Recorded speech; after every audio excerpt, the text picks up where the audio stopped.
ಪಾರಾತ್ಯಂ ಜಗದ್ಗುರು ಕಾಶಿ ಜ್ಞಾನ ಸಿಂಹಾಸನದ ಸನಾತನವಾದ ಜಗದ್ಗುರು ಪರಂಪರೆಗೆ ಅನಂತ ಭಕ್ತಿಪೂರ್ವಕ ಪ್ರಣಾಮಗಳನ್ನು ಸಮರ್ಪಿಸುತ್ತಾ ಶ್ರೀಮದ್ ಜ್ಞಾನ ಸಿಂಹಾಸನಾಧೀಶ್ವರ ಶ್ರೀ ಶ್ರೀ ಶ್ರೀ 1008 ಜ್ಯೇಷ್ಠ ಜಗದ್ಗುರು ಡಾಕ್ಟರ್ ಚಂದ್ರಶೇಖರ ಶಿವಾಚಾರ್ಯ ಭಗವತ್ಪಾದಗಳವರು ದಿವ್ಯ ಚರಣ ಕಮಲಗಳಲ್ಲಿ ಅನಂತ ಭಕ್ತಿಪೂರ್ವಕ ಪ್ರಣಾಮಗಳನ್ನು ಸಮರ್ಪಿಸುತ್ತಾ ಯಾದಗಿರಿ ಜಿಲ್ಲೆಯ ಯಾದಗಿರಿ ತಾಲೂಕಿನ ಈ ಸುಕ್ಷೇತ್ರ ಅಬ್ಬೆ ತುಮಕೂರು ಈ ಸುಕ್ಷೇತ್ರದಲ್ಲಿ ಇಂದು ವಿಶ್ವಾರಾಧ್ಯ ಮುತ್ತೇವರ ಈ ಮಠದಲ್ಲಿ ಯಾವ ಅಷ್ಟಮ ಸಿದ್ಧಿ ಮೂರ್ತಿಗಳ ಈ ಸಂಸ್ಥಾಪನೆಯ ಅಂಗವಾಗಿ ಅದರ ಜೊತೆಗೆ ಈ ಮಠದ ಪರಂಪರೆಗನುಗುಣವಾಗಿ ಯಾವ ಕಿರಿಯ ಶ್ರೀಗಳವರ ಮಸ್ತಕಾಭಿಷೇಕದ ಪಟ್ಟಾಧಿಕಾರ ಮಹೋತ್ಸವ ಈ ಎಲ್ಲ ವೇದಿಕೆಯ ಉಪಸ್ಥಿತರಿದ್ದು ಈ ಮಠದ ಎಲ್ಲ ಸರ್ವಾಂಗೀಣ ವಿಕಾಸಕ್ಕೆ ಕಾರಣೀಕರ್ತರಾದ ಕ್ರಿಯಾಶಾಲಿಗಳಾದ ಶ್ರೀ ಷಟಸ್ಥಲ ಬ್ರಹ್ಮಿ ಗಂಗಾಧರ ಶಿವಾಚಾರ್ಯ ಸ್ವಾಮೀಜಿಯವರೇ ಹಾಗೂ ಈ ವೇದಿಕೆ ಮೇಲೆ ಉಪಸ್ಥಿತರಿರುವ ಹಿರಿಯರಾದ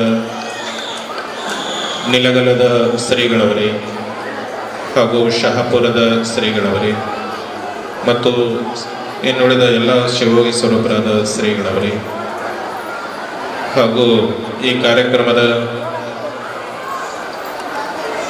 ಇದರಲ್ಲಿ ತಮ್ಮ ಪಟ್ಟಾಧಿಕಾರವನ್ನು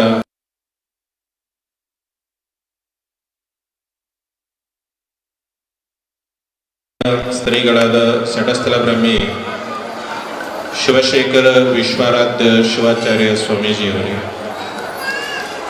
ಹಾಗೂ ಈ ಒಂದು ಕಾರ್ಯಕ್ರಮದ ಸೂತ್ರ ಸಂಚಾಲನ ಮಾಡುತ್ತಿರುವ ಬಸವರಾಜ ಶಾಸ್ತ್ರಿಜಿಯವರೇ ಹಾಗೂ ಈ ಒಂದು ಅಷ್ಟಶಕ್ತಿಗಳ ಒಂದು ಸ್ಥಾಪನೆಯನ್ನು ವಿಧಿವಕ್ತವಾಗಿ ವೀರಶೈವ ಆಗಮದ ಪ್ರಕಾರ ಮಾಡಿರುವ ಯಾವ ವಿಶ್ವನಾಥ್ ಶಾಸ್ತ್ರಿಯನ್ನು ಮೊದಲುಗೊಂಡು ಎಲ್ಲ ಶಾಸ್ತ್ರಿಗಳು ಹಾಗೂ ಈ ಒಂದು ಕಾರ್ಯಕ್ರಮದಲ್ಲಿ ಉಪಸ್ಥಿತರಿರುವ ಎಲ್ಲ ಸಮಸ್ತ ಮಾತೆಯರೇ, ಸದ್ಭಕ್ತ ಬಳಗವೇ, ಮುದ್ದು ಮಕ್ಕಳೇ, ಪತ್ರಿಕಾ ಮಾಧ್ಯಮದವರೇ, ಇಂದಿನ ದಿನ ಬಹಳಷ್ಟು ವಿಶೇಷವಾದಂಥ ದಿನ ಮತ್ತು ಅಬ್ಬೆ ತುಮಕೂರಿನ ಈ ಇತಿಹಾಸದಲ್ಲಿ ಸುವರ್ಣ ಅಕ್ಷರಗಳಿಂದ ಬರೆದಿಡುವಂಥ ದಿನ ಅಂದರೆ ತಪ್ಪಾಗಲಿಕ್ಕಿಲ್ಲ. ಅಂಥ ಒಂದು ಒಳ್ಳೆಯ ದಿನವಾಗಿದೆ. ವಿಶೇಷ ಈಗ ತಾನೇ ಶ್ರೀಗಳವರು ಹೇಳಿದ ಪ್ರಕಾರ ಅಷ್ಟಸಿದ್ಧಿಯನ್ನು ಅದನ್ನು ಕರಸಂಗಾತರಾಗಿ ಮಾಡಿಕೊಂಡು ಅದನ್ನು ತಮ್ಮ ಅಧೀನದಲ್ಲಿ ಇಟ್ಕೊಂಡಿರುವಂಥ ವಿಶ್ವಾರಾಧ್ಯ ಮುತ್ತೇವರ ಈ ಮಠದಲ್ಲಿ ಆ ಅಷ್ಟಸಿದ್ಧಿ ದೇವತೆಗಳ ಒಂದು ಮೂರ್ತಿ ಸ್ವರೂಪದಲ್ಲಿ ಸ್ಥಾಪನೆ ಮಾಡಿದಂಥ ದಿನ. ಅದರ ಜೊತೆಗೆ ಏನು ಜಗದ್ಗುರುಗಳವರ ಅಪ್ಪಣೆ ಪ್ರಕಾರ ಯಾವ ಮಠದ ಪರಂಪರೆಯನ್ನು ನಡೆಸ್ಕೊಂಡು ಹೋಗ್ಲಿಕ್ಕೆ ಉತ್ತರಾಧಿಕಾರಿಯನ್ನು ಇವತ್ತು ಅಧಿಕೃತವಾಗಿ ಮಾಡೇ ಬಿಡ್ರಿ ಅಂತ ಹೇಳಿದಾಗ ಅದನ್ನು ಕೂಡ ಈ ಒಂದು ಕಾರ್ಯಕ್ರಮದಲ್ಲಿ ಯೋಗಾಯೋಗವಾಗಿ ಅದನ್ನು ನಡ್ಕೊಂಡು ಬಂದಿದೆ. ಇದು ಈ ಒಂದು ಮಠದ ಇತಿಹಾಸ. ಇದನ್ನ ಈ ತುಮಕೂರ ಅಬ್ಬೆ ತುಮಕೂರ ಈ ಒಂದು ಊರಿನ ಇತಿಹಾಸ ಬಹಳಷ್ಟು ದೊಡ್ಡದಾದ ಇತಿಹಾಸ ಇದೆ. ಆ ಒಂದು ಇತಿಹಾಸದಲ್ಲಿ ಇವತ್ತಿನ ದಿನವೂ ಸಹ ಈ ಸುವರ್ಣಾಕ್ಷರಗಳಿಂದ ಬರೆದಿರುವಂಥ ದಿನವಾಗಿದೆ. ಈ ಮಠದ ಅನೇಕ ನಮ್ಮ ಪಂಚಪೀಠಗಳ ಮುಖ್ಯವಾಗಿ ಪೀಠಗಳು, ಆ ಪೀಠ ತರುವಾಯದಲ್ಲಿ ಪೀಠಾನ್ವರ್ತಿ ಪಂಚಪೀಠಾನ್ವರ್ತಿ ಶಾಖಾನ್ವರ್ತಿ ಮಠಗಳು ಅನೇಕ ಭಾಗದಲ್ಲಿ ಯಾವ ವೀರಶೈವ ಧರ್ಮವನ್ನು ಬೆಳಗಿಸ್ತಾ ಅದನ್ನು ಎಲ್ಲ ಭಕ್ತರ ಕಲ್ಯಾಣಕ್ಕಾಗಿ ಮಠಗಳು ಭಾರತದ ಉದ್ದಗಲಕ್ಕೂ ಕೆಲಸ ಮಾಡ್ತಾ ಇದ್ದಾವೆ. ಆ ಮಠಗಳ ಒಂದು ಪರಂಪರೆಗೆ ಅನುಗುಣ ಒಂದೊಂದು ಮಠದ ಒಂದೊಂದು ರೀತಿಯಲ್ಲಿ ಒಂದೊಂದು ವಿಚಾರಧಾರೆಗಳು ಇರ್ತವೆ ಮತ್ತು ಆಯಾ ಮಠದ ಅಧಿಪತಿಗಳು ಒಂದೊಂದು ಇದರಲ್ಲಿ ಅವರು ಸಿದ್ಧಿಯನ್ನ ಪಡ್ಕೊಂಡಿರ್ತಾರೆ.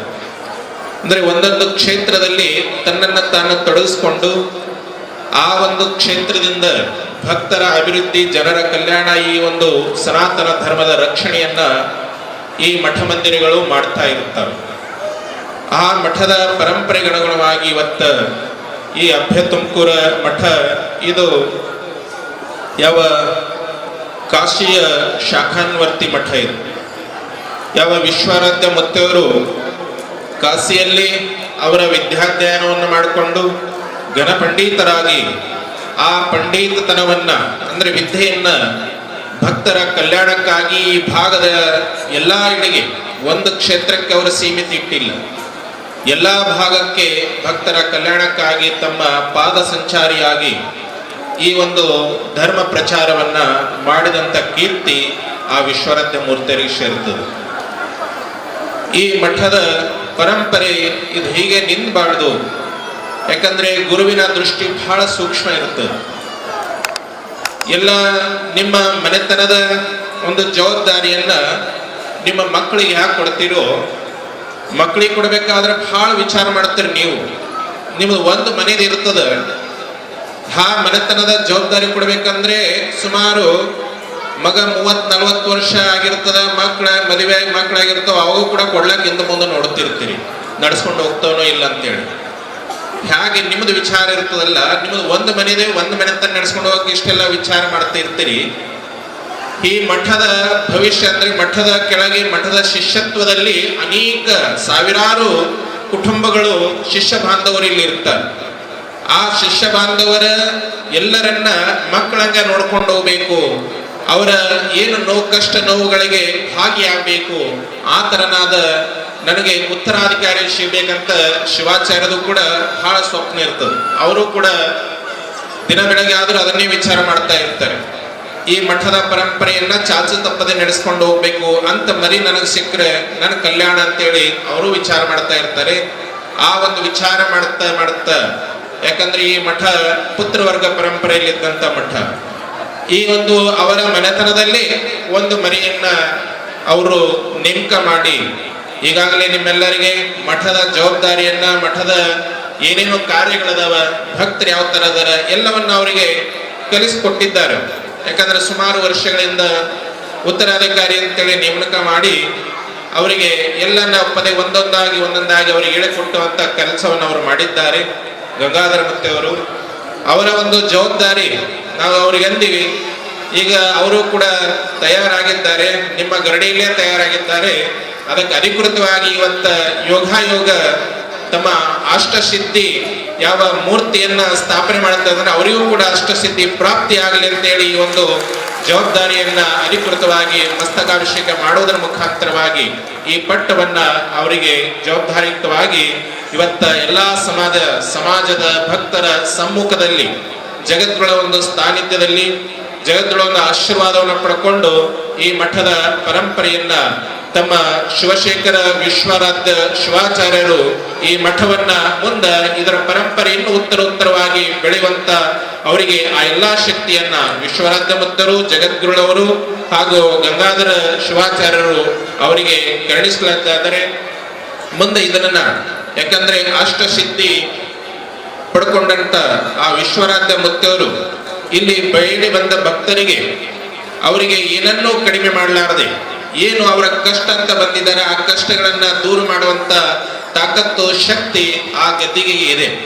ಆ ಒಂದು ಗದ್ದಿಗೆಯ ಸೇವೆ ಕೂಡ ಅವರು ಮಾಡಿದವರಾಗಿದ್ದಾರೆ. ತಮ್ಮ ಚಿಕ್ಕ ವಯಸ್ಸಿನಲ್ಲಿ ಎಲ್ಲಾ ಜವಾಬ್ದಾರಿಯನ್ನ ಒಂದೊಂದಾಗಿ ಗುರುಗಳ ಸಾನ್ನಿಧ್ಯದಲ್ಲಿ ಇದ್ದು ಅದನ್ನ ಸ್ವೀಕಾರ ಮಾಡಬೇಕಾಗ್ತದೆ. ಅವರ ಒಂದು ಕರುಣಾಭಾವ ಗುರುಗಳದು ಬಹಳಷ್ಟದ. ನಾವು ಅವಾಗವಾಗ ಬಂದಾಗ ಜಲ್ದಿ ಮಾಡಿಬಿಡಮ್ಮನಂತ ಮಧ್ಯದಲ್ಲಿ 2-3 ಸಾರಿ ಅಂದಿದ್ವಿ. ಆ ಒಂದು ಇದರಿಂದ ಇವತ್ತು ಯೋಗವಾಗಿ ಅಪ್ಪಣೆಯನ್ನ ಮಾಡಿದಾಗ ಯಾಕಾಗ್ಲಿ ನಿಮ್ಮ ಆಶೀರ್ವಾದ ಅಂತೇಳಿ ಅವರ ಶ್ರೀಗಳವರು ವಸ್ತುತ ಈ ಕಾರ್ಯಕ್ರಮಕ್ಕೆ ನಾವು ಇವತ್ತು ಧರ್ಮ ಸಂಕಟದಲ್ಲಿ ಇದ್ದೀವಿ. ನಮಗೂ ಕೂಡ ಯಾಕೆ ಕಾರ್ಯಕ್ರಮಕ್ಕೆ ಇದನ್ನ ಒಪ್ಕೊಂಡಿದ್ವಿ. ನಮ್ಮ ಯುಗಮಾನೋತ್ಸವ ಕಾರ್ಯಕ್ರಮ ಇದನ್ನ ಶುರುವಾತ್ ಮಾಡಿಕೊಟ್ಟು ನಾಳೆಯಿಂದ ಬಳ್ಳಾರಿಯಲ್ಲಿ ಇತ್ತು.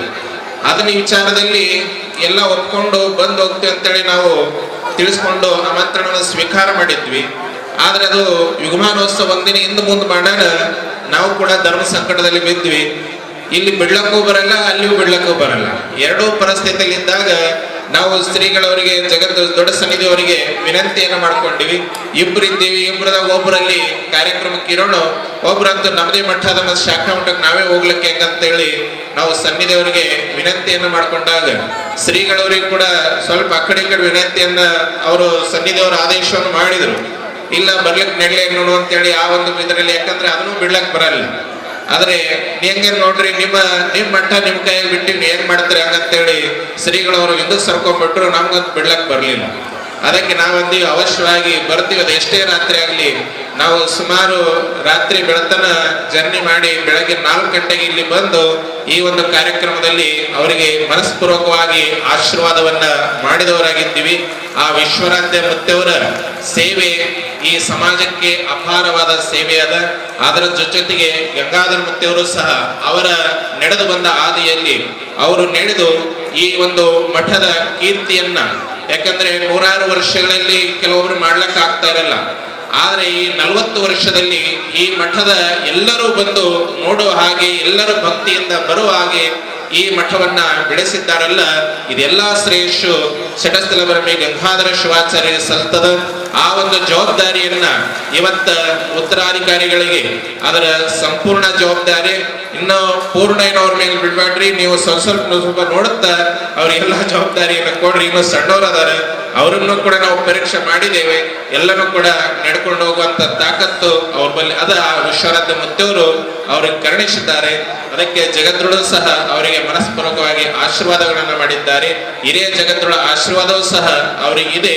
ಇವತ್ತ ಒಂದು ಮೂರ್ತಿಗಳನ್ನ, ಸಿದ್ಧಿ ಮೂರ್ತಿಗಳನ್ನ ನಾವೇನಿಲ್ಲಿ ಸ್ಥಾಪನೆ ಮಾಡಿದ್ದೀವಲ್ಲ, ಅದರ ಒಂದು ಮೂರ್ತಿಯ ವಿಶೇಷತೆಯೂ ಕೂಡ ಅದ. ಯಾಕಂದ್ರೆ ನಮ್ಮ ಸನಾತನ ಧರ್ಮದಲ್ಲಿ ಅನೇಕ ಸಿದ್ಧಿ ಪುರುಷರದ, ಹಾಗೆ ವಿಶ್ವರಾಧ್ಯ ಮುತ್ತೇವರು ಸಿದ್ಧಿಯನ್ನ ಮಾಡಿಕೊಂಡಿದ್ದಾರಲ್ಲ, ಸಿದ್ಧಿಯನ್ನ, ಹಾಗೆ ಅನೇಕರು ಬೇರೆ ಬೇರೆ ಒಂದು ವಿಧಾನದಲ್ಲಿ ಸಿದ್ಧಿಯನ್ನ ನಮ್ಮ ಸನಾತನ ಧರ್ಮದ ಸಂಸ್ಕೃತಿಯಲ್ಲಿ ಋಷಿಮುನಿಗಳು ಮಾಡಿಕೊಂಡು ಅದು ಸಮಾಜದ ಏಳಿಗೆಗಾಗಿ, ಸಮಾಜದ ಉದ್ಧಾರಕ್ಕಾಗಿ ಅದನ್ನ ಉಪಯೋಗ ಮಾಡಿದ್ದಾರೆ. ಅಂತ ಸಿದ್ಧಿ ಇವತ್ತ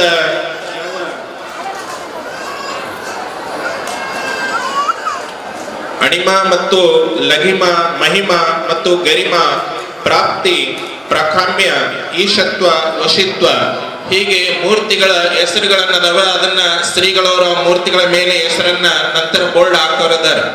ಯಾಕಂದ್ರೆ ನಿಮಗ್ ಗೊತ್ತಾಗಬೇಕಲ್ಲ ಈ ಮೂರ್ತಿ ಏನು. ನಾವು ಸುಮ್ಮನೆ ದರ್ಶನ ಮಾಡ್ತೀವಿ, ಆ ಮೂರ್ತಿದು ಏನ್ ವಿಶೇಷತೆ ಅಥವಾ ಆ ಮೂರ್ತಿ ಹೆಸರೇನದ ಅಷ್ಟನ್ನಾದ್ರೂ ಗೊತ್ತಾಗ್ಬೇಕು. ಯಾಕಂದ್ರೆ ನಾವು ಹಿಂದೂಗಳು, ಸನಾತನರು ಮೂರ್ತಿ ಪೂಜಕರಲ್ಲ. ಯಾಕಂದ್ರೆ ನಿಮ್ಗೆ ಅನಿಸ್ತದ ಮೂರ್ತಿ ಪೂಜಕರು ಹೆಂಗಲ್ರಿ, ಮತ್ತೆ ಮೂರ್ತಿನ ಸ್ಥಾಪನೆ ಮಾಡಿರಲ್ಲ, ಮೂರ್ತಿ ಪೂಜಕರು ಹೆಂಗಲ್ಲ ಅಂತ ನಿಮ್ಗೆ ಅನಿಸ್ಬೋದು. ಆದ್ರೆ ಮೂರ್ತಿ ಪೂಜಕರಾಗಿದ್ರೆ ಎಲ್ಲಿ ಮಂದಿರದಲ್ಲೂ ಕೇವಲ ನಾವು ಪೂಜೆ ಮಾಡ್ತಾ ಇದ್ದಿಲ್ಲ, ಏನು ದುಕಾನದಲ್ಲಿದ್ದ ಮೂರ್ತಿಗಳಿಗೂ ಹೋಗಿ ಪೂಜೆ ಮಾಡಬಹುದಾಗಿದೆ. ಆದ್ರೆ ಕಲಾಕಾರ, ಮೂರ್ತಿಕಾರ ಏನು ಮೂರ್ತಿಯನ್ನ ರಚನೆ ಮಾಡ್ತಾನಲ್ಲ, ಆ ಮೂರ್ತಿಗೆ ಪೂಜೆ ಆಗಲ್ಲ. ಮೂರ್ತಿಯನ್ನ ತಂದು ಅದು ವಿಧಿವ್ಯಕ್ತವಾಗಿ ಅದಕ್ಕೆ ಸಂಸ್ಕಾರ ಕೊಟ್ಟು ದೇವತ್ವನ್ನ ಮೂರ್ತಿಯಲ್ಲಿ ಸ್ಥಾಪನೆ ಮಾಡಿದಾಗ ಆ ದೇವತ್ವಕ್ಕೆ ನಾವು ಪೂಜೆ ಮಾಡ್ತೀವಿ ಹೊರತಾಗಿ ಮೂರ್ತಿಗಲ್ಲ ಅಂತ ನಾವು ತಿಳ್ಕೋಬೇಕು. ಯಾಕಂದ್ರೆ ನಾವು ಮೂರ್ತಿಯನ್ನ ಅನೇಕ ಧಾತುಗಳಲ್ಲಿ ನಮ್ಮ ಸನಾತನ ಧರ್ಮದಲ್ಲಿ ವಿಶೇಷವಾಗಿ ಈ ಭಾಗದಲ್ಲೂ ಕೂಡ ನಾವು ನೋಡ್ತಾ ಇರ್ತೀವಿ. ಯಾಕಂದ್ರೆ ಪುರಿಯ ಜಗನ್ನಾಥ ಮೂರ್ತಿಯನ್ನ ನೋಡಿದಾಗ ಅದು ಲಿಂಬೆಯ ಕಟ್ಟಿಗೆಯಿಂದ ಮಾಡಿದಂತ ಮೂರ್ತಿ. ಅಂದ್ರೆ ಕಟ್ಟಿಗೆ ಮೂರ್ತಿನದವ, ಮಣ್ಣಿನ ಮೂರ್ತಿನದವ, ಅದರ ಜೊತೆಗೆ ಸ್ಫಟಿಕ ಮೂರ್ತಿನದವ, ಧಾತುಗಳ ಮೂರ್ತಿನದವ, ಶಿಲಾ ಮೂರ್ತಿ ಅನ್ನೋದವ. ಅನೇಕ ವಿಧಗಳಲ್ಲಿ ನಾವು ಮೂರ್ತಿಯನ್ನ ನಮ್ಮ ಸನಾತನ ಸಂಸ್ಕೃತಿಯಲ್ಲಿ ನಾವು ಆರಾಧನೆ ಮಾಡೋದುಂಟು. ಆ ಒಂದಿದ್ರಲ್ಲಿ ಇವತ್ತ ಪಂಚಧಾತುಗಳಿಂದ ರಚನೆ ಮಾಡಿದಂತ ಯಾವ ಮೂರ್ತಿಗಳಿಗೆ ಇವತ್ತ ಎಲ್ಲ ವಿಧಿವಕ್ತವಾಗಿ ಶೈವಾಗಮ ಪ್ರಕಾರವಾಗಿ ಅದಕ್ಕೆ ವಿಧಿವಿಧಾನಗಳನ್ನ ಮಾಡಿ ಇವತ್ತ ಆ ಮೂರ್ತಿಯಲ್ಲಿ ಜೀವತ್ವ ಕಳೆಯನ್ನ ತುಂಬಿ ದೈವತ್ವವನ್ನ ಅದರಲ್ಲಿ ತುಂಬಿದ ನಂತರ ಆ ಮೂರ್ತಿಗಳು ನಿಮಗೆ ಇವತ್ತ ದರ್ಶನ ಕೊಡ್ತಾ ಇದ್ದಾವೆ. ಅದಕ್ಕೆ ಯಾಕಂದ್ರೆ ಇದು ಸ್ಥಾನ ಸಿದ್ಧಿಯನ್ನ ಪಡ್ಕೊಂಡಂತ ಸ್ಥಾನ ಇದು. ಯಾವ ಅದು ಬೇರೆ ಕಡೆಯಲ್ಲಿ ನಾವು ಅಷ್ಟಸಿದ್ಧಿಯನ್ನ ಅಷ್ಟಮೂರ್ತಿಗಳನ್ನ ಸ್ಥಾಪನೆ ಮಾಡಿದ್ರೆ ಅದಕ್ಕೆ ಅಷ್ಟು ವಿಶೇಷತೆ ಬರ್ಲಿಕ್ಕಿಲ್ಲ. ಆದ್ರೆ ಇಲ್ಲಿ ಅಭಯ ತುಮಕೂರದಲ್ಲೇ ಸ್ಥಾಪನೆ ಮಾಡಿದರೆ ಅದ್ರ ವಿಶೇಷತೆ ಏನಂತ ಕೇಳಿದ್ರೆ ಅಷ್ಟ ವಿನಾಯಕಗಳು ಅಂದ್ರೆ ಅಷ್ಟ ಸಿದ್ಧಿ ಯಾವ ದೇವತೆಗಳು ಇಲ್ಲಿ ಈಗ ತಾನೇ ನಿಮಗೆ ಶ್ರೀಗಳವರು ತಮ್ಮ ಮುತ್ತಿನ ಒಂದು ಚರಿತ್ರೆಯಲ್ಲಿ ಬರುವಂತ ನಿಮಗೆ ತಿಳಿಸಿದರು. ಅವ್ರು ಇಲ್ಲಿ ಕಾಲ್ ಮುರ್ಕೊಂಡು ಬಿದ್ದಾರೆ. ಹಾಗೆ ಕೆಲವೊಬ್ರು ಶ್ರೀಮಂತರಿಗೆ ನಾವು ಅಂತೀವಲ್ಲ, ಲಕ್ಷ್ಮಿ ಅಂದ್ರೆ ಅವ್ರ ಮನೆ ಕಾಲು ಮುರ್ಕೊಂಡ್ ಬಿದ್ದಾಳ ಅಂತ ಹೇಳ್ತೀವಲ್ಲ, ಅಂದ್ರೆ ಅಷ್ಟು ಪ್ರಾಪ್ತ ಲಕ್ಷ್ಮಿಯ ಪ್ರಾಪ್ತಿ ಅವರಿಗೆ ಆಗಿರ್ತದ. ಹಾಗೆ ಈ ಕ್ಷೇತ್ರದಲ್ಲಿ ಈ ಮಠದಲ್ಲಿ ಆ ಅಷ್ಟಸಿದ್ಧಿಯ ಅಷ್ಟಶಕ್ತಿಯ ಯಾವ ಇಲ್ಲಿ ನಿವಾಸ ಯಾವ ಸೂರ್ಯ ಚಂದ್ರ ಇರುವವರೆಗೂ ತನಕ ಆ ನಿವಾಸ ಇಲ್ಲಿ ಇರಬೇಕಂತೇಳಿ ವಿಶ್ವರಾಧ್ಯ ಮುತ್ತವರು ಅವರು ವಚನೆಯನ್ನ ತಗೊಂಡದ ಪ್ರಕಾರ ಇಲ್ಲಿ ಅಷ್ಟಶಕ್ತಿ ಕಾಯಂ ಸ್ವರೂಪದಲ್ಲಿ ಅದಾರ. ಅದಕ್ಕೆ ಈ ಒಂದು ಕ್ಷೇತ್ರ ಸುಮ್ನೆಯ ಕ್ಷೇತ್ರ ಇದು ಪವಿತ್ರವಾದಂತ ಕ್ಷೇತ್ರ. ಈ ಕ್ಷೇತ್ರದಲ್ಲಿ ಯಾರ್ಯಾರು ಬಂದು ತಮ್ಮ ಸಿದ್ಧಿಯನ್ನ ಪಡ್ಕೊಂಡು ಹೋಗ್ಲಿ ಅಂತೇಳಿ ಅದಕ್ಕೆ ಅನುಕೂಲ ಆಗ್ಲಿ ಅಂತೇಳಿ ತಮ್ಮ ಗಂಗಾಧರ ಮುತ್ತಿಯವರು ಅದನ್ನ, ಯಾಕಂದ್ರೆ ನಾವು ಸನಾತನ ಧರ್ಮೀಯರು ಪೈಲ ಆಕಾರ ಪೂಜೆಯನ್ನು ಮಾಡ್ತೀವಿ, ನಂತರ ನಿರಾಕಾರಕ್ಕೆ ಬರ್ತೀವಿ. ಅದಕ್ಕೆ ಆಕಾರದಿಂದ ನಿರಾಕಾರಕ್ಕೆ ಹೋಗ್ತೀವಿ. ಅದಕ್ಕೆ ಆಕಾರ ರೂಪದಲ್ಲಿ ಇವತ್ತ ಮೂರ್ತಿಯನ್ನ ಇಲ್ಲಿ ಸ್ಥಾಪನೆ ಮಾಡಿದವರಾಗಿದ್ದಾರೆ. ಆ ಒಂದು ಅಣಿಮ ಅಂತ ಹೇಳಿದ್ರೆ ದೇಹವನ್ನ ಅತಿ ಚಿಕ್ಕದಾಗಿ ಪರಮಾಣುವಿನ ಗಾತ್ರಕ್ಕೆ ಇಳಿಸುವುದು. ಇದು ನಮ್ಮ ಶರೀರಕ್ಕೆ ಆ ಮೂರ್ತಿಗಳು ಯಾವ ತರ ನಮಗೆ ಸಿದ್ಧಿಯನ್ನ ಕೊಡ್ತಾವ ಅಂತ ಕೇಳಿದ್ರೆ ಹಣಿಮ ದೇವಿಯ ಆ ಒಂದು ಮೂರ್ತಿಯ ಕೆಲಸ ಇದು. ಲಘಿಮ ಅಂದ್ರೆ ಅತಿ ಕಡಿಮೆ, ಭಾರರಹಿತ, ಅಘೂರವಾಗುವುದು. ಅಂದ್ರೆ ಶರೀರ ಇವತ್ತ ಸಾಮಾನ್ಯವಾಗಿ 70-80 kg ಶರೀರ ಇದ್ರು ಆ ಶರೀರವನ್ನ ಒಂದೇ ಬೆರಳಲ್ಲಿ ಎತ್ತುವ ಹಾಗೆ ಯಾರಾದ್ರೂ ಬಂದ್ರೆ ಒಂದು ಬೆರಳಲ್ಲಿ ಎತ್ತಬೇಕು. ಆ ತರ ಆ ಶರೀರವನ್ನ ಅದರ ತಾಕತ್ತನ್ನ ಶಕ್ತಿಯನ್ನ ಕಡಿಮೆ ಮಾಡಿಸುವಂತದ್ದು ಅದು ಲಘಿಮ. ಆ ಒಂದು ಏನು ಮಹಿಮಾ ದೇವಿಯ ಒಂದು ಕರ್ತವ್ಯ ಇರ್ತದ, ಅದು ಅದಕ್ಕಾಗಿ ಮಹಿಮಾ ದೇವಿಯ ಪೂಜೆಯನ್ನ ಮಾಡ್ತೀವಿ. ಅದಕ್ಕೆ ಮುಂದ ಗರಿಮಾದೇವಿ ಅಂತ ಹೇಳಿದ್ರೆ ಅತಿ ಭಾರವಾಗುವುದು. ನಿಮ್ಗೆ ಎತ್ತಕ್ಕೆ ಸಾಧ್ಯವಾಗಿರ್ತದೆ, 70-80 kg ಸಲೀಸಾಗಿ ಮನುಷ್ಯ ಎತ್ಬೋದು. ಆದ್ರೆ ಸಿದ್ಧಿಯನ್ನ ಪಡ್ಕೊಂಡಂತ ಸತ್ಪುರುಷ ನೀವು ಒಂದು ವೇಳೆ ಎತ್ತಕ್ಕೆ ಹೋದ್ರೆ ಆ ಸಿದ್ಧಿಯನ್ನ ಪ್ರಯೋಗ ತನ್ನ ಶರೀರ ಮೇಲೆ ಮಾಡ್ಕೊಂಡಂದ್ರೆ ನೀವು ಆನೆ ಬಂದು ಎತ್ತಿದ್ರು ಎತ್ತಕ್ಕಾಗಲ್ಲ. ಅಷ್ಟು ಆ ಒಂದು ತಾಕತ್ತು ಆ ಒಂದು ಅಷ್ಟ ಸಿದ್ಧಿ ಮಾಡ್ಕೊಂಡಂತ ಪುರುಷನಲ್ಲಿ ಬರುತ್ತದೆ. ಅದಕ್ಕೆ ಅಂತ ಒಂದು ಈ ಗರಿಮಾ ಮೂರ್ತಿಯ ಪ್ರಾಪ್ತಿ ಆಗ್ತದ. ಆನಂತರ ಪ್ರಾಪ್ತಿ ದೇವತೆ ಇವತ್ತ ಮೂರ್ತಿಯನ್ನ ಮಾಡಿದೆವಲ್ಲ, ಎಲ್ಲಾ ಸ್ಥಳಗಳಲ್ಲಿಯೂ ಅನಿರ್ಬಂಧವಾಗಿ ಪ್ರವೇಶವನ್ನ ದೊರೆಸುವುದು. ಅಂದ್ರೆ ನಿಮಗೆ ಎಲ್ಲಿಗೂ ಅಪ್ರವೇಶ ಅಂತ ಇಲ್ಲ. ಎಲ್ಲಿಗೂ ಕೂಡ ನೀವು ಎಲ್ಲಿ ಹೋಗ್ತಾರೆ ಅಲ್ಲಿಗೆ ಪ್ರವೇಶ ತನ್ನಿಂದಾನೇ ಸಿಗ್ತದೆ. ಅದನ್ನ ಸಿದ್ಧಿ ಯಾವ ದೇವಿಯಿಂದ ನಮಗೆ ಸಿಗ್ತದೆ ಅಂದ್ರೆ ಪ್ರಾಪ್ತಿ ದೇವಿಯಿಂದ ನಮಗೆ ಸಿಗ್ತದೆ. ಆನಂತರ ಪ್ರಕಾಮ್ಯ ದೇವತೆ ಅಂದ್ರೆ ಇಷ್ಟಪಟ್ಟದ್ದನ್ನ ದೊರಕೋದು. ನೀವೇನು ಇಷ್ಟಪಡ್ತೀರಿ ಅಂದ್ರೆ ಕಾಮಧೇನು ಕಲ್ಪವೃಕ್ಷಿದ್ದಂಗೆ ಆ ದೇವಿ ನಿಮಗೆ ನೀವೇನು ಮನಸ್ಸಿನಾಗ ಅನ್ಕೊಂತೀರಿ ಅದನ್ನ ಆಕಿ ಕರುಣಿಸ್ತಾ ಇದ್ದಾಳೆ. ಅದಕ್ಕೆ ಆಕೆಗೆ ಪ್ರಕಾಮ್ಯ ದೇವಿ ಅಂತ ನಾವು ಕರಿತೀವಿ. ಈಶತ್ವ ದೇವಿ ಆ ಒಂದು ಏನು ಸಿದ್ಧಿಯನ್ನ ಆಕೆ ಕೊಡ್ತಾಳೆ ಅಂತ ಕೇಳಿದ್ರೆ ಎಲ್ಲದರ ಮೇಲೆ ಸಂಪೂರ್ಣವಾದ ಒಡೆತನ ಹೊಂದುವುದು. ಅಂದ್ರೆ ಎಲ್ಲರೂ ನಿನ್ನ ವಶಕ್ಕೆ ಬರ್ತದೆ. ಅದನ್ನ ಯಾವ ದೇವಿ ನಿಮಗೆ ಇದು ಮಾಡ್ತಾಳೆ ಅಂತ ಕೇಳಿದ್ರೆ ಅದು ಈಶತ್ವ ದೇವತೆ. ನಮಗೆ ಆ ಒಂದು ಅಷ್ಟಸಿದ್ಧಿಯಲ್ಲಿ ಈಶತ್ವ ದೇವತೆ ಕೂಡ ಇಲ್ಲಿ ಸ್ಥಾಪನೆ ಮಾಡಿದ್ದಾರೆ. ಆಕೆಯ ಕೆಲಸ ಅದನ್ನ ಕರುಣಿಸುವುದು. ಅನಂತರ ವಶಿತ್ವ ಅಂದ್ರೆ ಎಲ್ಲವೂ ಕೂಡ ತಮ್ಮ ವಶದಲ್ಲಿ ಇಟ್ಕೊಳ್ಳೋದು, ಎಲ್ಲದರಲ್ಲೂ ಕೂಡ ಜಯವನ್ನ ಸಾಧಿಸುವುದು. ಆ ಜಯಕಾರಕ್ಕೆ ಆ ದೇವಿ ಯಾವ ದೇವಿ ಅಂತ ಕೇಳಿದ್ರೆ ವಶಿಷ್ಠ ದೇವಿ. ಆಕೆಯ ಪೂಜೆಯನ್ನ ಮಾಡಿದಾಗ ಈ ಶಕ್ತಿ ನಮಗೆ ದೊರೆತಾ ಇರ್ತದೆ. ಅದಕ್ಕೆ ಎಲ್ಲಾ ಭಕ್ತರಿಗೆ ಅವರಿಗೆ ಮನಸ್ಸಿಗೆ ಯಾವ ತರವಾಗಿ ಅವರ ಸಂಕಲ್ಪವನ್ನು ಮಾಡ್ತಾರೆ ಆ ಸಂಕಲ್ಪ ಪೂರ ಆಗ್ಲಿ ಅಂತೇಳಿ ಇವತ್ತ ಗಂಗಾಧರ ಮುತ್ತಿಯವರು ಯಾವ ಅಷ್ಟ ಈ ವಿದ್ಯೆಗಳ ದೇವತೆಗಳನ್ನ ಇಲ್ಲಿ ಸ್ಥಾಪನೆ ಮಾಡೋದ್ರ ಮುಖಾಂತರವಾಗಿ ನಿಮಗೆ ಆ ಸಿದ್ಧಿ ಎಲ್ಲರಿಗೆ ಪ್ರಾಪ್ತಿಯಾಗಲಿ, ಭಕ್ತರ ಕಲ್ಯಾಣ ಆಗಲಿ. ಇದರ ಉದ್ದೇಶ ಇದು ಭಕ್ತರಿಗಾಗಿ, ಈ ಮಠದ ಭಕ್ತರ ಏಳಿಗೆಗಾಗಿ ನಾ ಎಲ್ಲ ಇದ್ದೀವಿ ಅಂತೇಳಿ ಅವರು ನಿಮಗೆ ನಿಮ್ಮ ಒಂದು ತಾಯಿಯ ಸ್ವರೂಪದಲ್ಲಿ ಅಂದ್ರೆ ಅವರ ಜನ್ಮ ಕೊಟ್ಟ ತಾಯಿ ಎಲ್ಲ ನೀವೆಲ್ಲರೂ ಕೂಡ ಜನ್ಮ ಕೊಟ್ಟ ತಾಯಿಗಿಂತ ಹೆಚ್ಚಂತೇಳಿ ಆ ಶಕ್ತಿಯ ಸ್ವರೂಪ ಆ ಮಾತೆಯಲ್ಲಿ ನಿಮ್ಮೆಲ್ಲರಲ್ಲಿ ಅವರು ನೋಡ್ತಾ ಇದ್ದಾರೆ. ಅಂತ ಒಂದು ಉದಾರ ಅಂತಃಕರಣ ತಮ್ಮ ಗಂಗಾಧರ ಮುತ್ತಿಯವರದು. ಅದಕ್ಕೆ ಅಂತ ಒಂದು ಇದರಲ್ಲಿ ಇವತ್ತ ನಾವು ನಮ್ಮ ನವರಾತ್ರಿಯಲ್ಲಿ ಶಕ್ತಿಯ ಪೂಜೆಯನ್ನ ನಮ್ಮ ಸನಾತನ ಸಂಸ್ಕೃತಿಯಲ್ಲಿ ಯಾವ 9 ದಿನಗಳಲ್ಲಿ ದೇವಿಯ ಆರಾಧನೆ ಮಾಡಿದಾಗ 9 ದಿನಗಳಲ್ಲಿ 9 ಕನ್ಯೆಯರನ್ನ, ಅಂದ್ರೆ ಬೇರೆ ಬೇರೆ ವಯಸ್ಸಿನ ಕನ್ಯೆಯರನ್ನ, ಅಂದ್ರೆ 12 ವರ್ಷದ ಒಳಗಿನ ಕನ್ಯೆಯರನ್ನ ನಾವು ಇಲ್ಲಿ ಪೂಜೆಯನ್ನ ಮಾಡ್ತಾ ಇರ್ತೀವಿ. ಅದುವೇ ಶ್ರೀಮಠದಲ್ಲಿ ಏನು ಇವತ್ತ ಎಲ್ಲೆಲ್ಲಿ ಸ್ಥಾಪನೆ ಮಾಡಿದಾರಲ್ಲ ಮೂರ್ತಿಗಳನ್ನ, ಅಲ್ಲಿ ನಿಮ್ಮೆಲ್ಲರೂ ಗೊತ್ತದ, ಯಾಕಂದ್ರೆ ನೀವೆಲ್ಲರೂ ನೋಡಿದವರು ಇದ್ದೀರಿ. ನವರಾತ್ರಿಯಲ್ಲಿ ಎಲ್ಲಾ ವಿಧಿವಿಧಾನಗಳನ್ನ ಮಾಡಿ, ಅಂದ್ರೆ ಪಾರಾಯಣವನ್ನ ಮಾಡಿ, ಆ ಹೋಮ ಹವನನ್ನ ಮಾಡಿ, ಆ ನಂತರ ಕನ್ಯೆ ಇವತ್ತು ಎಲ್ಲೆಲ್ಲಿ ಮೂರ್ತಿ ಕುಂತವಲ್ಲ ಅಲ್ಲಿ ಕನ್ಯೆಯನ್ನ ಕುಂದ್ರಿಸಿ ಪೂಜೆ ಮಾಡ್ತಿದ್ರು ಅಂತ ನಮ್ಗೆ ಹೇಳಿದ್ರು, ನಮ್ಮ ಶಾಪುರದವ್ರು ಹೇಳಿದ್ರು.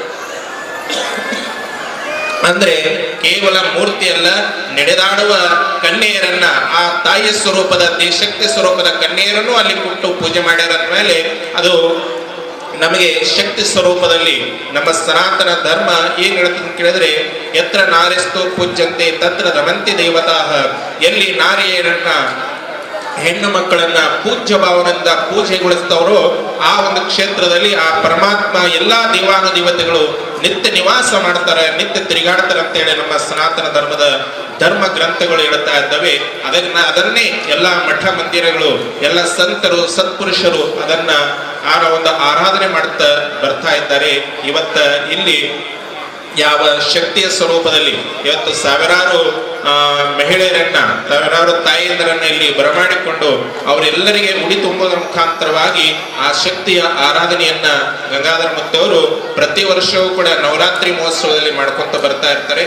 ಆದ್ರೆ ಇವತ್ತು ವಿಶೇಷವಾಗಿ ಯಾವ ಮೂರ್ತಿಯನ್ನ ಸ್ಥಾಪನೆ ಮಾಡೋದ್ರ ಮುಖಾಂತರವಾಗಿ ಕೇವಲ ನಡೆದಾಡಲಾರದ ಮೂರ್ತಿಯನ್ನು ಅಲ್ಲಿ ಸ್ಥಾಪನೆ ಮಾಡೋದಲ್ಲ, ನಡೆದಾಡುವ ದೇವತೆಗಳನ್ನೇ ನಾವು ಇವತ್ತ ಪೂಜೆ ಮಾಡುವ ರೂಪದಲ್ಲಿ ಇವತ್ತು ನಿಮ್ಮೆಲ್ಲರಿಗೆ ಉಡಿ ತುಂಬುವುದರ ಮುಖಾಂತರ ನಿಮ್ಮನ್ನ ಆರಾಧನೆ ಮಾಡ್ತಾ ಇದ್ದಾರೆ. ಅದಕ್ಕೆ ಈ ಮಠ ಹೀಗೆ ಬೆಳ್ತಾ ಇರಲಿ. ಯಾಕಂದ್ರೆ ಎಲ್ಲರಿಗೂ ಮಠ ಇವತ್ತ ಇಲ್ಲಿಯ ಸೊಸೆಯವರಾಗಿರ್ಬೋದು ಅಥವಾ ಇಲ್ಲಿಯ ಹೆಣ್ಮಕ್ಳಿಗೆ ಆಗಿರ್ಬೋದು, ನಿಮ್ಮೆಲ್ಲರಿಗೆ ತವರ ಮನೆಯಾಗಿ ಈ ಮಠ ಅದ. ಈ ಮಠದ ಕೀರ್ತಿ ಉತ್ತರವಾಗಿ ಬೆಳಿದಂತೇಳಿ ನೀವೆಲ್ಲರೂ ತಾಯಿಯಂದರು ಶಕ್ತಿ ಸ್ವರೂಪದಲ್ಲಿ ಮಠಗೆ ಆಶೀರ್ವಾದ ಮಾಡ್ಬೇಕಂತೇಳಿ ನಾವೆಲ್ಲರಿಗೆ ನಿಮಗೆ ತಿಳಿಸ್ತಾ, ನಾವಾದರೂ ಕೂಡ ಜಗದ್ಗುಡಾದರೂ ಕೂಡ ಈ ಮಠ ಹೀಗೆ ಉತ್ತರವಾಗಿ ಬೆಳಿಲಿ. ಈ ಮಠದ ಕೀರ್ತಿ ಅದನ್ನ ಕಿರಿಯ ಶ್ರೀಗಳು ಸಹ ಏನು ಹಿರಿಯ ಶ್ರೀಗಳು ಮಾಡ್ಕೊಂಡು ಬಂದ ಕಾರ್ಯದಲ್ಲಿ ಅವರ ಹೆಜ್ಜೆಗೆ ಹೆಜ್ಜಿಟ್ಟು ಈ ಮಠದ ಜವಾಬ್ದಾರಿಯನ್ನ ಮುಂದಿನ ಒಂದು ದಿನಗಳಲ್ಲಿ ಅವರಾದ್ರೂ ಸಹ ಎಲ್ಲವ ಜವಾಬ್ದಾರಿ ತಗೊಂಡು ಮಾಡ್ಕೊಂಡು ಹೋಗ್ತಾರಂತೇಳಿ ಈ ಭರವಸೆ ಅವ್ರ ಮೇಲೆ ಇದೆ ನಮ್ಮದಂತ ಹೇಳುತ್ತಾ, ನಿಮ್ಮೆಲ್ಲರ ಭಕ್ತರ ಕಲ್ಯಾಣ, ಭಕ್ತರ ಸಹಕಾರ ಹೇಗೆ ಗಂಗಾಧರ ಮುತ್ತವರಿಗೆ ನಿಮ್ಮೆಲ್ಲರ ಭಕ್ತಿಯಿಂದ ಅವರಿಗೆ ಸಹಕಾರ ಮಾಡಿದ್ರು, ಮುಂದಾದರೂ ಸಹ ಅವರಿಗೂ ಮತ್ತು ಕಿರಿಯ ಸ್ತ್ರೀಗಳವರಿಗೂ ಇಬ್ಬರಿಗೂ ಸಹ ಇವತ್ತ ಭಕ್ತಿ ಭಾವದಿಂದ ಮುಂದೆ ಇದೇ ಮಠದ ಪರಂಪರೆಯನ್ನ ನಡೆಸ್ಕೊಂಡು ಹೋಗ್ರಿ ಅಂತೇಳಿ ಎಲ್ಲರೂ ತಿಳಿಸ್ತಾ, ಸಮಯ ಬಹಳ ಆಗಿದೆ. ನಾವು ಕೂಡ ಉಪವಾಸ ಇದ್ದೀವಿ. ನೀವು ಕೂಡ ಬೆಳಗ್ಗೆ ಏನಂದ್ರಲ್ಲ ಜ್ಯೂಸ್ ಗೀಸ್ ಮಾಡಿದ್ರೆ ನಾವು ಅದೇನು ಜ್ಯೂಸ್ ತಗೊಂಡು ಬರ್ತೀವಿ. ಅದಕ್ಕೆ ಯಾಕಂದ್ರೆ ವಾರದಲ್ಲಿ ಒಂದ್ಸರಿ ಉಪವಾಸ ಇರ್ತೀವಿ. ಅದಕ್ಕೆ ಇವತ್ತು ಕೂಡ ನಮ್ಮ ಜೊತೆ ನಿಮಗೂ ಉಪವಾಸ ಅಂತೇಳಿ 3 ಗಂಟೆ ಇರ್ತಾನೆ. ಇವತ್ತು 3 ಗಂಟೆ ಆಗ್ಯದ. ಲಂಘನಂ ಪರಮೌಷಧಂ ಅಂತ ಹೇಳಿದ್ದಾರೆ. ಅದಕ್ಕೆ 4 ಆಗ್ಯದ. ಇನ್ನೊಂದು ಸ್ವಲ್ಪ ಹೊತ್ತಾದ್ರೆ ಸಾಯಂಕಾಲ ಆಗಿಬಿಡುತ್ತದೆ. ಇನ್ನೊಂದು 2 ಹಂಗೆ ನಿಮ್ಗೆ ಇದು ಮಾಡಲ್ಲ. ಆದ್ರೆ ಲಂಘನಂ ಪರಮೌಷಧ ಅಂತ ಹೇಳಿದ್ರೆ ಎಷ್ಟು ನಾವು ತಿನ್ನೋದಲ್ಲ, ಎಷ್ಟು ಸ್ವಲ್ಪ ಶರೀರಕ್ಕೆ ರೆಸ್ಟ್ ಕೊಡ್ತೀವೋ ಅಷ್ಟು ನಮ್ಮ ಶರೀರ ಆಯುಷ್ ಇನ್ನೂ ವೃದ್ಧಿ ಆಗ್ತದ, ಸಮಾಜದ ಕೆಲಸ ಮಾಡ್ಲಿಕ್ಕೆ ನಿಮ್ಗೆ ಅನುಕೂಲ ಆಗ್ತದ ಅಂತೇಳಿ ಅದಕ್ಕೆ ಮೊದಲವ್ರು ಹೇಳ್ತಿದ್ರು. ಈಗಿನವ್ರು ಮಾಡಲ್ಲ. ಇವತ್ತೇರು ಉಪವಾಸ ಮಾಡೋದು ಬಹಳ ಕಡಿಮೆ. ಹಿರಿಯರು ಕೇಳ್ರಿ, ದೇವರ ಹೆಸರ ಮೇಲೆ ಉಪವಾಸ ಮಾಡ್ತಿದ್ರು. ನಮ್ಮ ಧರ್ಮ ಏನ್ ಹೇಳ್ತದ ಅಂತ ಕೇಳಿದ್ರೆ, ದೇವರ ಹೆಸರ ಮೇಲೆ ದೇವರಿಗೋಸ್ಕರ ಉಪವಾಸ ಅಲ್ಲ, ಅದು ನಿಮ್ಮ ಶರೀರಕ್ಕೋಸ್ಕರ ಉಪವಾಸ ಮಾಡಬೇಕು. ಶರೀರ ಶುಚಿಯಾಗಿ ನಿರೋಗಿ ಆಗಿರ್ಬೇಕಾದ್ರೆ, ಶರೀರ ನಿಮ್ಮ ಮಾತು ಕೇಳಬೇಕಾದ್ರೆ ವಾರದಲ್ಲಿ ಒಂದು ಉಪವಾಸ ಮಾಡ್ಬೇಕಂತೇಳಿ ನಮ್ಮ ಧರ್ಮಶಾಸ್ತ್ರಗಳು ಹೇಳ್ತಾವ. ಆ ಒಂದು ರೀತಿಯಲ್ಲಿ ಇವತ್ತ ನೀವೆಲ್ಲರೂ ನಮ್ಮ ಜೊತೆಗೆ ಗುರುಗಳು, ನಾವು ನೀವೆಲ್ಲರೂ ಆ ದೇವಿಯ ಸ್ಥಾಪನೆಗಾಗಿ ಆನಂದ ಭರಿತರಾಗಿ ಉಪವಾಸವನ್ನ ಮಾಡಿದ್ದೇವೆ. ಆ ಉಪವಾಸದ ಫಲವೇ ಇವತ್ತು ನಿಮ್ಮೆಲ್ಲರಿಗೆ ಸಿಕ್ಕಿದೆ. ಜಗತ್ತರು ಕೂಡ ಇಲ್ಲಿ ಬಂದು ನಿಮ್ಮೆಲ್ಲರಿಗೆ ಆಶೀರ್ವಾದ ಮಾಡ್ತಾ ಇದ್ದಾರೆ ಅಂತ ತಿಳ್ಕೊಂತ ಈ ಕಾರ್ಯಕ್ರಮಕ್ಕೆ ಪ್ರತ್ಯಕ್ಷವಾಗಿ ಪರೋಕ್ಷವಾಗಿ ಸೇವೆಯನ್ನು ಮಾಡಿದಂತ ಎಲ್ಲಾ ಸದ್ಭಕ್ತರಿಗೆ ನಮ್ಮ ಮಿತ್ರ ಸಾಹೇಬರವರು, ಅವರು ಸಹ ಮಹಾರಾಷ್ಟ್ರದವರು, ಆದ್ರೆ ಈ ಮಠದ ಆಪ್ತ ಶಿಷ್ಯ ಬಳಗವರು. ಯಾಕಂದ್ರೆ ಅವ್ರು ಏನೇ ನಿರ್ಣಯ ತಗೋಬೇಕಾದ್ರೆ ಯಾವ ಗಂಗಾಧರ ಮುತ್ತವರ ಅಪ್ಪಣೆ ಇರ್ಲಾರ್ದ ಒಂದು ಉಳ್ಳುಕಡ್ಡಿ ಸಹ ಅವರ ಮಿತ್ರ ಅವರ ಗರಾಣದಲ್ಲಿ ಅಲ್ಲಾಡಲ್ಲ. ಆದರೂ ಸಹ ತಮ್ಮ ತಪರತ್ನ ಯುಗರಾಜದಿಂದ ಒಟ್ಟಿಗೆ ಅಪ್ಪವರು ಮತ್ತು ಯಾವ ಅಬ್ಬೆ ತುಮಕೂರು ಅಪ್ಪ ಅವರಿಗೆ ಅಷ್ಟು ಶ್ರದ್ಧೆಯಿಂದ ನಡ್ಕೊಂಡು ಹೋಗುವಂತ ಮನೆತನ ನಮ್ಮ ಮಿತ್ರ ಮನೆತನ. ಆ ಒಂದು ಮಿತ್ರ ಮನೆತನದಲ್ಲಿ ಅಂದ್ರೆ ಗುರುಲಿಂಗ ಜಂಗಮರ ಸೇವೆಯಲ್ಲಿ ಅದು ಎಷ್ಟೇ ಇದರಾಗ್ಲಿ, ಎಷ್ಟೇ ತ್ರಾಸಾಗ್ಲಿ, ಎಲ್ಲೇ ದೂರ ಇದ್ಲಿ ಅಪ್ಪಣೆ ಮಾಡ್ಯಾರಂದ್ರೆ ಅದು ಬಂದು ಅಲ್ಲಿ ಹಾಜರಾಗಿ ಸೇವೆಯನ್ನ ಅವ್ರು ಮಾಡ್ತಾ ಇರ್ತಾರೆ. ಇವತ್ತ ಅವರು ರಾಜಕೀಯ ಇದರಲ್ಲಿ ಇದ್ರೂ ಸಹ ಮುಖ್ಯ ಮೊದಲು ಧರ್ಮ, ಗುರು, ಆನಂತರ ರಾಜಕೀಯ, ಈ ಒಂದು ಭಾವನೆ ಇಟ್ಟು ಅವರು ಮೆತ್ರೆಯಣ್ಣವರು ಸೇವೆಯನ್ನ ಮಾಡ್ತಾ ಇದ್ದಾರೆ. ನಮಗೂ ಗೊತ್ತಿಲ್ಲ, ಅಚಾನಕ್ ಬೆಳಗ್ಗೆ ಬಿಟ್ಟಾಗ ನಮ್ಗೆ ಗೊತ್ತಾಯ್ತು. ಯಾಕಂದ್ರೆ ನಮ್ಗೆ ಅನಿಸಿತ್ತು ಮೆತ್ರೆಯಣ್ಣವ್ರು ಬಂದಿರ್ತಾರೆ ನಮ್ಗೆ ಅನಿಸಿತ್ತು. ಯಾಕೆ ಈ ಒಂದು ಮಠದ ಕಾರ್ಯಕ್ರಮ ಅವರು ಭಕ್ತರು ಇರ್ಲಕ್ಕಪ್ಪ, ಬಾಕಿ ಎಲ್ಲಾ ಭಕ್ತರು ಇರ್ತಾರೆ, ಅದರ ಜೊತೆ ಮಹಾರಾಷ್ಟ್ರದ ಪ್ರತಿನಿಧಿಯಾಗಿ ಅವರು ಸಹ ಈ ಒಂದು ಕಾರ್ಯಕ್ರಮದಲ್ಲಿ ಭಾಗಿಯಾಗಿದ್ದಾರೆ. ಆ ಎಲ್ಲಾ ಭಕ್ತರಿಗೂ ಸಹ ಆ ಜಗದಾದಿ ಜಗದ್ರು, ಪಂಚಾಚಾರ್ಯರು, ಜಗದ್ರು, ವಿಶ್ವರಾಧರು ಅನಂತ ಸನ್ಮಂಗಳ ಆಶೀರ್ವಾದಗಳನ್ನು ಕೊಟ್ಟು ಕಾಪಾಡಲಿ ಅಂತ ಹೇಳ್ತಾ ನಮ್ಮ ಆಶೀರ್ವಚನ ಪೂರ್ಣಗೊಳಿಸ್ತದೆ. ಶುಭಂ ಭೂಯಾತ್. ಓಂ ಶಾಂತಿ ಶಾಂತಿ ಶಾಂತಿ.